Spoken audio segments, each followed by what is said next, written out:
Hello, my friends. This is Lynda Lippin, and welcome to the Pilates Goddess podcast.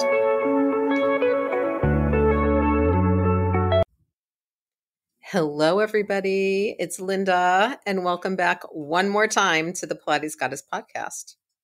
Today's episode is just me, and today's episode is titled, So, Your Doctor Sent You to Pilates. I've been seeing a lot of posts in Pilates teacher forums on Facebook, posts from teachers who have clients who are showing up in their studios and to their classes because their physicians or their physical therapists or their surgeons have told them that Pilates would be really good for them. And most of the time, those physicians are absolutely correct that Pilates would be really good for you. However, that doesn't mean that all of the Pilates exercises are going to be great for you. It does not mean that you will be able to just jump right into unmodified Pilates classes or privates. And as somebody who teaches Pilates and has also been a Pilates client with a host of injuries, it would be really helpful if you shared what your exact injury was, what exactly the doctor or surgeon did, and the contraindications that that person has given you, i.e., things you should not be doing. And if you don't have them, then as a potential Pilates client, I really recommend that you get them, that you email or call your doctor's office, your surgeon's office, your physical therapist's office, and find out exactly what you have, exactly what they've done, why they think Pilates is good for you, and what exercises or movements you should not be doing in your Pilates. And I'm going to give you a few examples of how these scenarios have panned out in my practice over, close to 34 years of teaching now, and how I see it affecting younger and newer teachers that don't, have as vast of a background. So let's just start with the fact that when we all walk in to take a Pilates session, we are handed a questionnaire form. And on that questionnaire form, it usually asks if we have any physical issues, any former surgeries, any medical things that might affect our ability to exercise. And I cannot tell you the number of times where a client has basically put nothing on their form, just nothing. They are perfectly fine. And then we start working. I tend to start with a stable torso, working, stability first. And I'll start to notice that one hip is continually higher than the other, or I'll start to notice that they are avoiding a hip or not straightening a knee all the way, or not moving their arm all the way, or not turning their head all the way. And I'll say,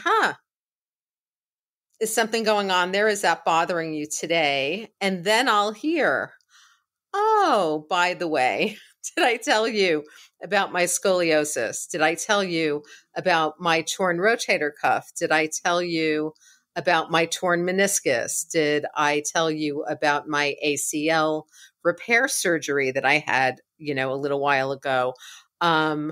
Sometimes it's actually very old injuries that they don't feel like they have to talk about.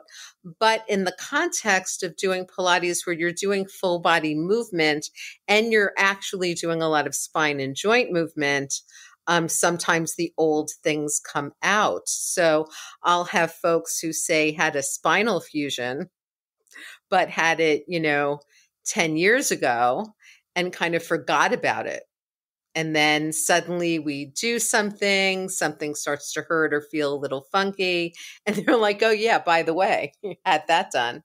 I've had folks with replaced joints who have failed to put that on their PAR-Q questionnaire. So I'm partially doing this just to say to any potential Pilates clients, like, just let us know what's going on with your body when you come in. Know that the kind of movements that we do in Pilates and the kind of work that we do can be extraordinarily beneficial for you as long as your instructor actually knows what's going on in your body and how to offer modifications when needed. When, we need to know what to leave out as well as what to include and keep in.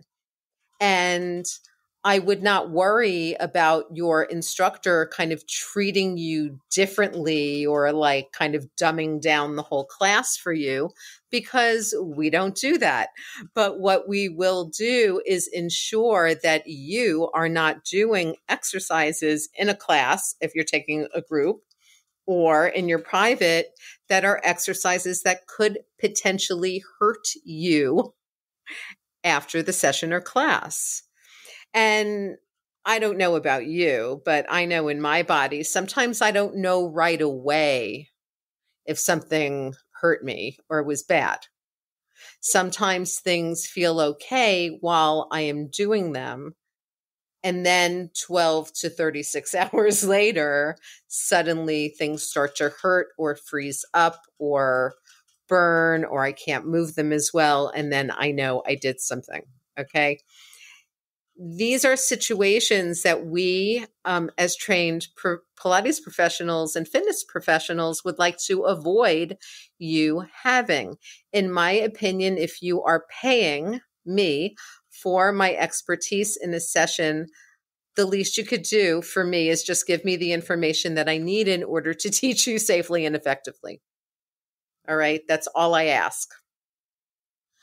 So I've had clients come in, again, with joint replacements. I've had clients come in who have had spine surgeries or old disc herniations that they kind of forgot about. Old knee surgeries, again, that they may have forgotten about. I've worked with, say, retired professional athletes, retired professional wrestlers, retired professional American football players. And these folks all have just a host of injury. And as teachers, it's just important for us to know that. I've taught people who have broken their necks. I've taught people who have broken their backs, but they still walk out having had a challenging session, but had a session that's extremely safe for the issues and injuries that they have and that they are dealing with. And that's really, what you want from personal training and from a personal Pilates session or from a lead Pilates class. Now, my second thing is going to be that if you have a recent injury or a recent illness or a recent surgery that you're rehabbing from, and your physician has very rightly sent you to do Pilates, that if you can afford it, and I know not everybody can. So what I'm saying to you is if you can afford it, it's great from the teacher perspective as well to have a private one-on-one session before going into a group class or a duet or semi-private class. And, the reason for that is simply to get the teacher kind of acclimated to you, to your body, to what you can do, what you shouldn't be doing.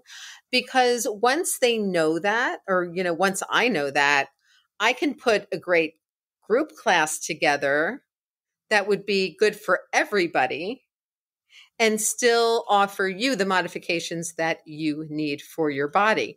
But if we haven't had a private session before going into that class, then you might not have the best experience, because there's a good chance that since I don't know you that well and I'm not getting direct feedback from you in conversation for the entire session, in how you feel and what's going on with your body, okay, it becomes kind of unfair to the teacher. There's a good chance you're going to have a lousy class, or you're going to have a class that's too easy, that's been modified too much for you, or that you're going to have a class that's too hard and offers you things that are either not really doable, so you leave feeling like that was so not fun because you couldn't do half of it, or that gives you things that you try to do and then get hurt.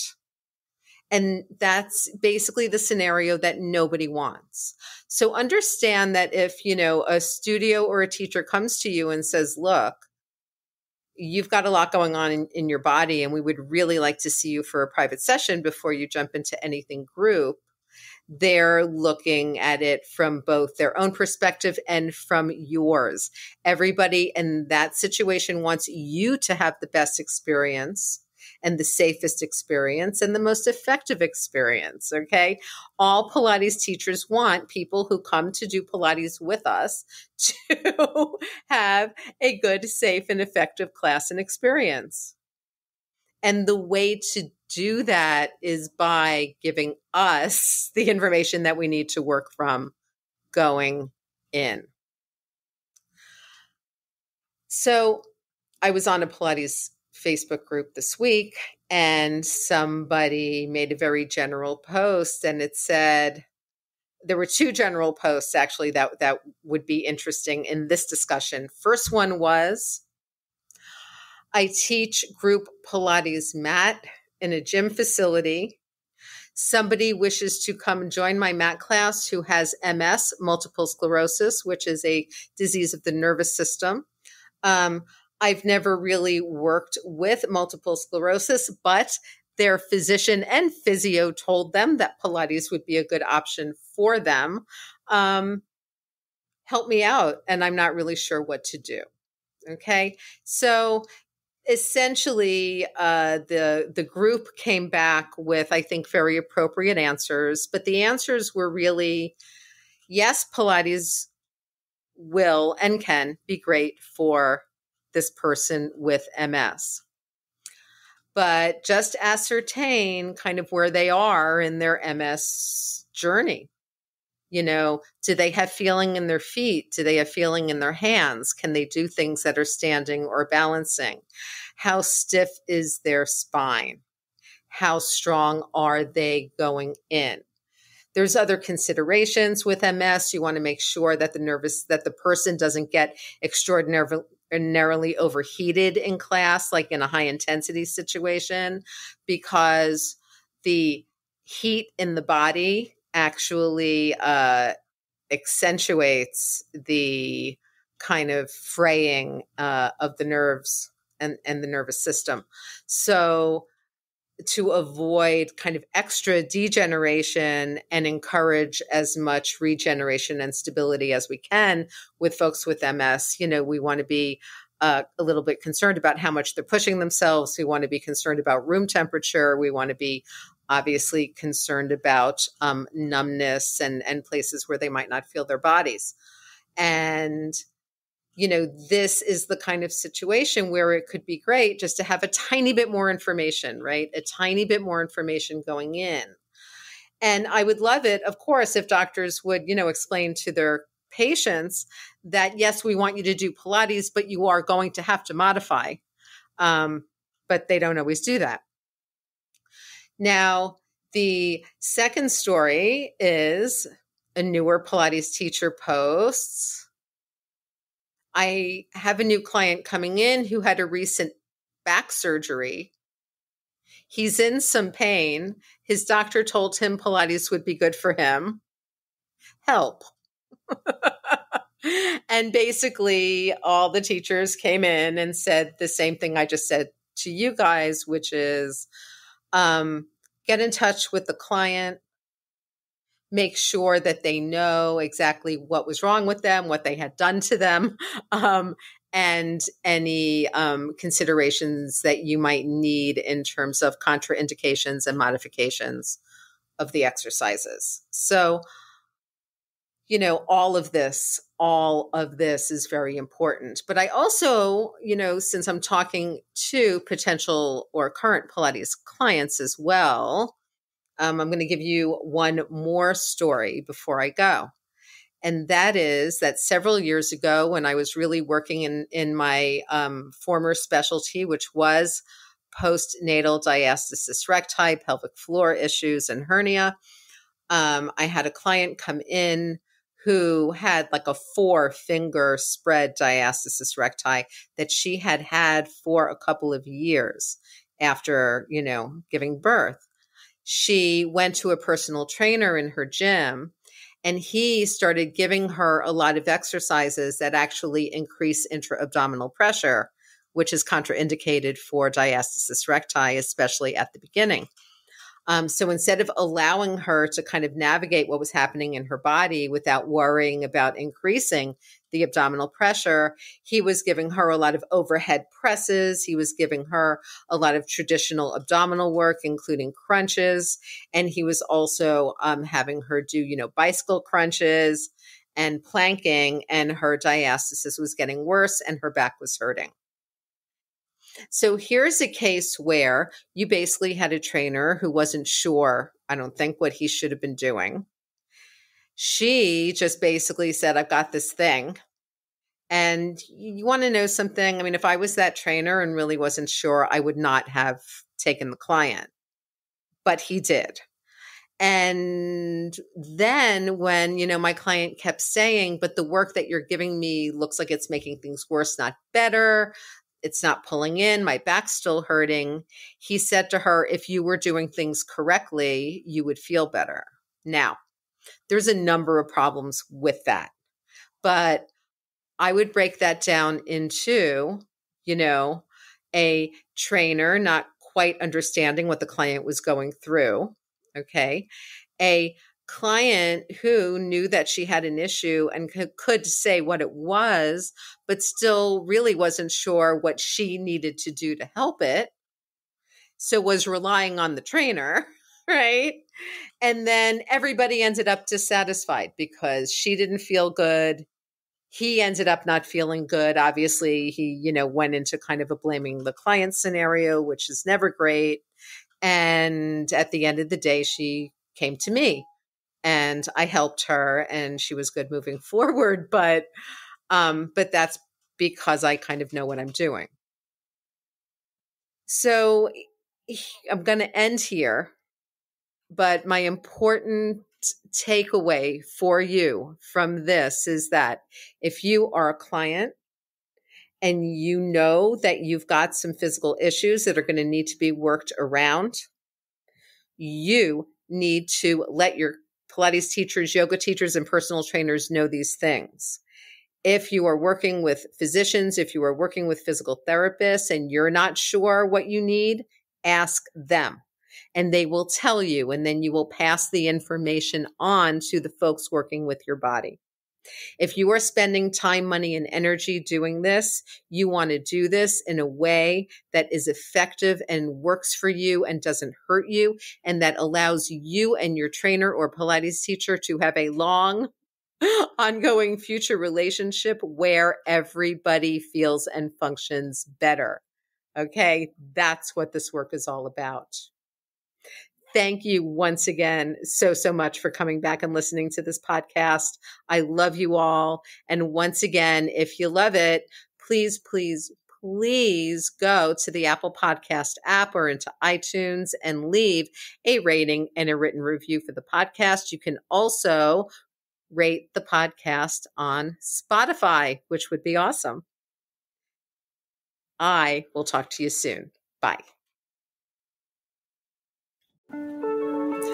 Thank you so much for listening to the Pilates Goddess podcast. Music brought to you by Nerd Salad. Please leave a review on Apple Podcasts, especially if you liked it. And please like, share, and subscribe wherever you listen to your podcasts. Thanks.